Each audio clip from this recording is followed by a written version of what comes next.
नमस्कार साथियों, आपके पास एक बार फिर से उपस्थित है पोसिंग प्रजापति की बुक वस्तुनिष्ठ राजस्थान का इतिहास, कला संस्कृति, प्रारंभ से राजस्थान के एकीकरण तक को लेकर के। ये एग्जाम की दृष्टि से बहुत शानदार बुक है। आप इस बुक को पढ़ सकते हैं। इसमें जो जनवरी 2025 विभिन्न प्रतियोगिताओं में पूछे गए प्रश्नों का व्याख्या सहित हल और नवीनतम जिलों के अनुसार व्याख्या की गई है, जिसमें ओल्ड MCQ 3000 प्लस क्वेश्चन दिए गए हैं। जो RS कॉलेज व्याख्याता, स्कूल व्याख्याता, शिक्षक grade 3rd grade, CET, HM, police उपनिरीक्षक, पटवारी, ग्राम सेवक, Rajasthan police constable, Rajasthan high court, one रक्षक, वनपाल, पुस्तकालय अध्यक्ष, राजस्थान की अन्य प्रतियोगी परीक्षाओं के लिए समान रूप से उपयोगी पुस्तक है। ये पुस्तक बहुत शानदार है, जो RPSC और RSSB के नए पैटर्न को फॉलो करके बनाई गई है और सभी तरह के क्वेश्चनों को ये कवर करती है।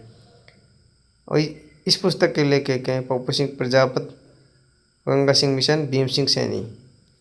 तो आप इस पुस्तक का अध्ययन कर सकते हैं। तो समय खराब नहीं करते, आज का वीडियो स्टार्ट करते हैं एक शानदार क्वेश्चन के साथ।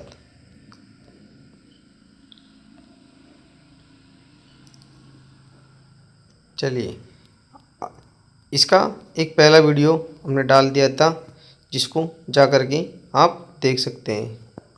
ये हमारा इस पुस्तक का दूसरा वीडियो है और इस वीडियो का ये पहला क्वेश्चन है, जिसमें स्टार्ट करते हैं हम पहले क्वेश्चन को लेकर के। निम्नलिखित में से कौन सी स्थल लघु पाषाण युगीन संस्कृति से संबंध नहीं है? लघु पाषाण संस्कृति से ये संबंध नहीं है। कौन कौन से नहीं है? सोजत, दानेरी और तिलवाड़ा संबंधी, ये तीनों क्या है, इससे संबंध रखते हैं, जबकि गणेश्वर सभ्यता इससे संबंध नहीं रखती है। तो ऑप्शन नंबर से है इस प्रश्न का हमारा सही उत्तर है। व्याख्या में बताया गया है मध्य पाषाण काल माइक्रोलिथ 10,000 ईसा पूर्व से 5,000 ईसा पूर्व तक है। मध्य पाषाण काल के औजार स्क्वायर पर पॉइंट के बने हैं। गणेश्वर सभ्यता को ताम्रयुगीन स्थल भी कहा जाता है। नेक्स्ट प्रश्न है, निम्नलिखित में से बौद्ध धर्म से संबंधित पुरातात्विक अवशेष कहाँ मिले हैं? पुरातात्विक अवशेष कहाँ मिले हैं?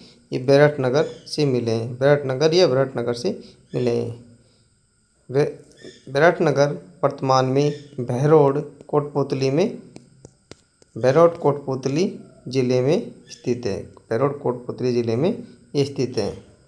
राजस्थान में बौद्ध धर्म के अन्य महत्वपूर्ण स्थल कोली, हत्यागोड़, विनायक, झालावाड़, भंडारेज, लालसोड़, दौसा है। नेक्स्ट प्रश्न है, राजस्थान का प्रमुख पूर्व ऐतिहासिक स्थल तिलवाड़ा किस नदी के किनारे पर स्थित है? ये किस नदी के किनारे पर स्थित है? ये लूनी नदी के स्तर पर स्थित है। तिलवाड़ा लूनी नदी के किनारे स्थित है। इसका उत्खनन 1966 से 67 में VN मिश्र के द्वारा किया गया था। नेक्स्ट प्रश्न है, निम्नलिखित से कौन सा कथन कालीबंगा सभ्यता के विषय में सही है? आपको ये पहचान करना है। कालीबंगा में दुर्ग व निचला नगर दोनों प्राचीर युक्त मिले हैं। कालीबंगा पूर्व स्थल के दक्षिण पूर्व दिशा में जुतवा खेत मिला है। कालीबंगा सभ्यता की खोज 1952 में अमलानंद घोष ने की थी। कालीबंगा सभ्यता का उत्खनन 1961-62 में बीबी लाल बी थापर ने किया था। तो इसका आपको राइट आंसर बताना है।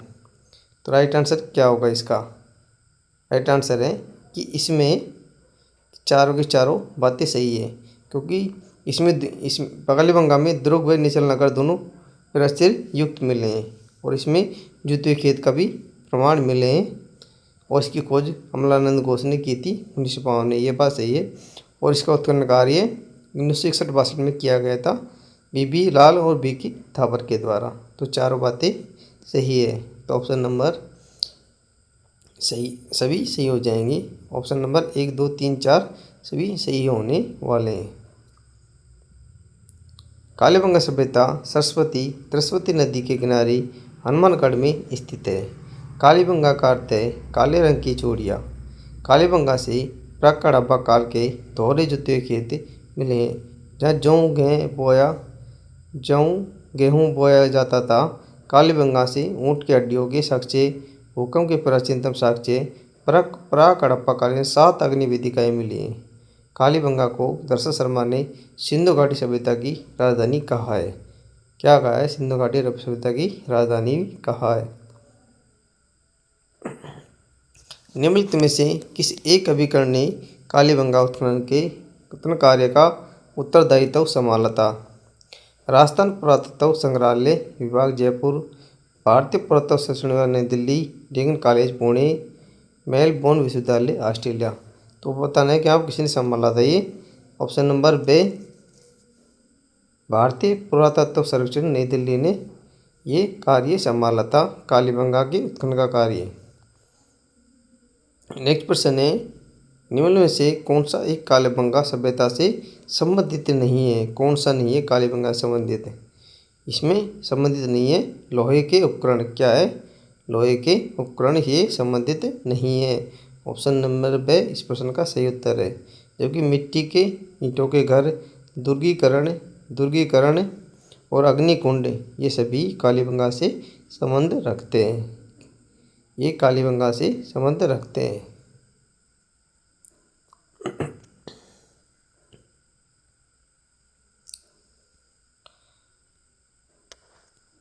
कालीबंगा से ऊँट की हड्डियों के साक्ष्य, भूकंप के प्राचीन साक्ष्य, प्राक हड़प्पा कालीन 7 अग्नि वेदिकाएँ, नालियों कुओं में पक्की ईंटों के अवशेष, सुरक्षात्मक प्रकोटा जो कच्ची ईंटों से निर्मित है, पक्की ईंटों की खिलौना गाड़ी, बैल की खंडित मूर्ति ये सभी कालीबंगा से प्राप्त हुए हैं। कालीबंगा का उत्खनन कार्य कितने स्तरों में किया गया था? आपको बताना है इसका उत्खनन कितने स्तरों में किया गया था? ये 5 स्तरों में किया गया था। कितने? 5 स्तरों में इसका उत्खनन कार्य किया गया था। तो ऑप्शन नंबर से इसका हमारा सही उत्तर है।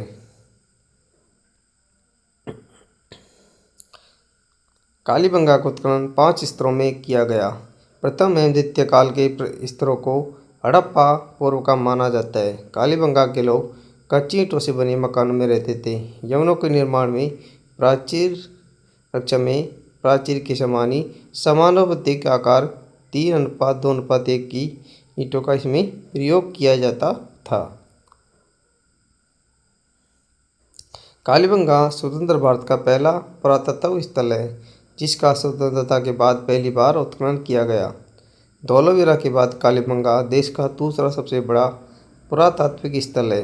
कालीबंगा में घरेलू या शहरी सार्वजनिक जल निकास प्रणाली का अभाव है, लेकिन लकड़ी की नाली का अवशेष यहाँ पर से प्राप्त हुआ है।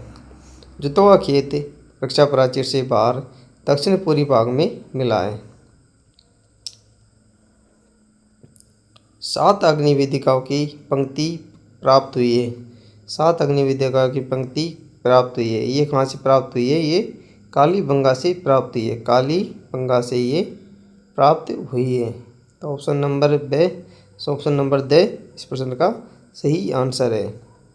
अगला प्रश्न है, निम्नलिखित में से कौन सा पुरातात्विक कालीबंगा के उत्खनन से कभी भी संबंध नहीं रहा है? कौन सा नहीं रहा है?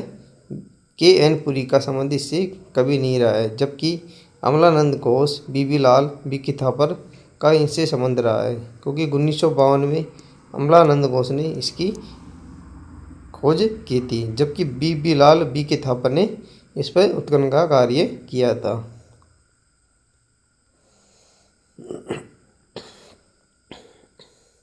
नेक्स्ट है, कालीबंगा से हड़प्पा पूर्व की ओर सभ्यता के मिलते जुलते अवशेष पाकिस्तान में किस स्थान पर मिले हैं? ये किस स्थान में मिले हैं? ये कोटडीजी पर मिले हैं। कहाँ से? कोटडीजी से मिले हैं। कहाँ से? कोटडीजी से मिले हैं मिलते जुलते।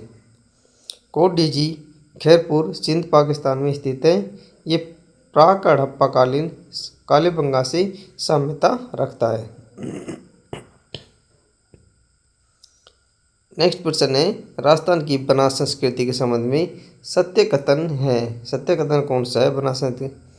बनास संस्कृति आहार संस्कृति के नाम से जानी जाती है। आहार संस्कृति से जो बाजरा चावल के साक्ष्य प्राप्त हुए हैं, बनास संस्कृति आहार संस्कृति ताम्र पाषाण काल से संबंध रखती है। तो ये तीनों बातें सही हैं, तीनों बातें सही है, इसलिए द ऑप्शन सभी कथन सत्य है, सभी कथन सत्य इस प्रश्न के। नेक्स्ट प्रश्न है, निम्नलिखित में से आहार से संबंध नहीं है। निम्नलिखित में से कौन सा स्थान आहार से संबंधित नहीं है? कौन सा नहीं है? आबानेरी आहार से संबंधित नहीं है। कौन सा? आबानेरी आहार से संबंधित नहीं है। कौन सा? आबानेरी। जबकि भगवानपुरा, गिलोंड, रोजड़ी ये सभी किससे संबंध रखते हैं? आहार से संबंध रखते हैं। आहार सभ्यता उदयपुर में बनास, बेडस, वागन, गंभीरी और कोठारी नदियों के तटों व घाटियों में फैली हुई है। नेक्स्ट प्रश्न, निम्नलिखित में से कौन सा राजस्थान की आहार बनास संस्कृति का प्रमुख स्थल नहीं है? निम्न में से कौन सा राजस्थान की बनास संस्कृति का प्रमुख स्थल नहीं है? कौन सा नहीं है? ये लोथल नहीं है। कौन सा? लोथल नहीं है। इस प्रश्न का right answer option number the है हो जाएगा। बनास संस्कृति के प्रमुख स्थल आहाड़, गिलोंड, बालाथल, ओजियाना, पंचमता, मलोद, पलोद, खोरिया, आमोद, नागुल, चंपाखेड़ी, जोएरा प्रमुख स्थल है।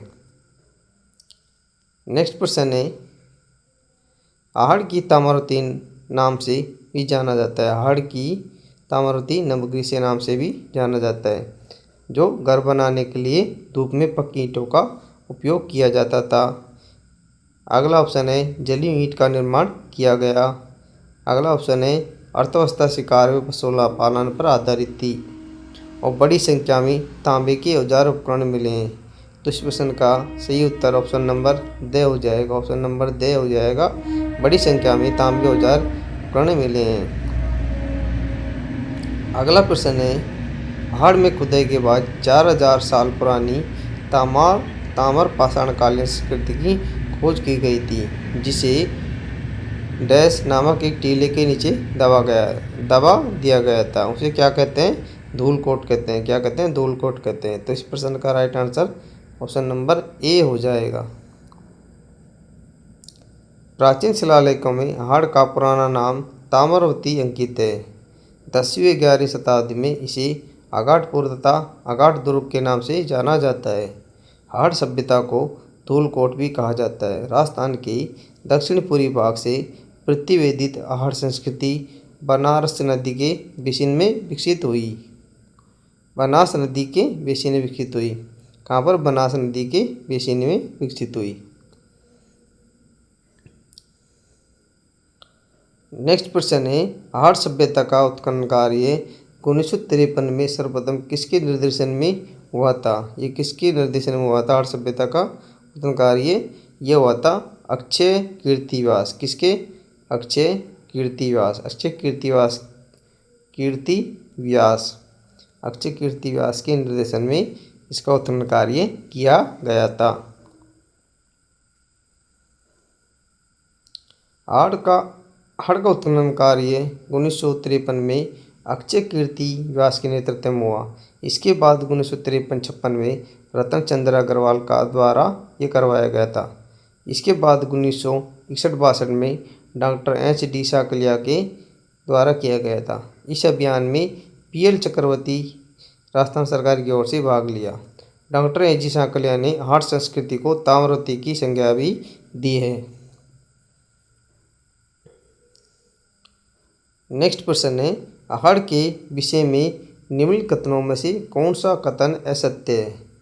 कौन सा कथन असत्य है? इसकी हमें पहचान करनी है।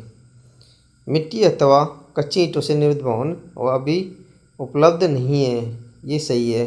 आहाड़वासी दीवारों और नींवों को मजबूत सौंदर्ययुक्त बनाए तो मिट्टी में क्वार्ट्स के टुकड़े एवं चिप्स के सम्मिश्रण का प्रयोग करते थे, ये बात ठीक है। आवासीय भवनों की नींव ईंटों की होती थी, ये बात गलत है। आहड़ के उत्खनन से मानव जीवन के विभिन्न चरणों में प्रकाश डाला गया है। तो ऑप्शन नंबर से इस प्रश्न का सही उत्तर है आवासीय भवनों की नींव ईंटों की होती थी। अब इस प्रश्न की व्याख्या दी गई है। आहड़ में चौकोर मकान पत्थरों की नींव डालकर बनाए जाते थे, जबकि उनकी दीवारें मिट्टी की ईंटों की होती थी। छतें बांसों से ढकी जाती थी और चक्करकूप की प्राप्ति यहाँ से हुई है। नेक्स्ट प्रश्न है आहड़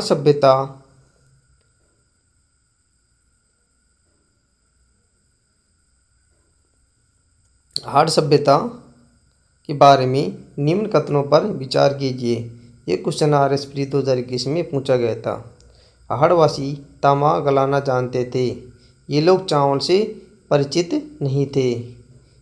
धातु का काम आहड़वासी की अर्थव्यवस्था का एक साधन था। यहाँ से काले लाल रंग के मृदवान मिले, जिन पर सामान्यतः सफ़ेद रंग की ज्यामितीय आकृतियाँ उकेरी गई है। तो इसमें कौन से कथन सही होने वाले और कौन सा एक कथन है जो इसमें गलत है? तो इसमें कथन 2 नंबर गलत हो जाएगा, 2 नंबर गलत हो जाएगा। जबकि आहड़वासी तांबा गलाना जाते थे, ये सही है। धातु का काम आहड़वासियों की अर्थव्यवस्था का साधन था और ये सफ़ेद रंग की ज्यामितीय आकृतियाँ उकेरी जाती थी मृदभांडों पर। तो 1, 3, 4 ये सही हो जाएगा। ऑप्शन नंबर ए इस प्रश्न का सही उत्तर है।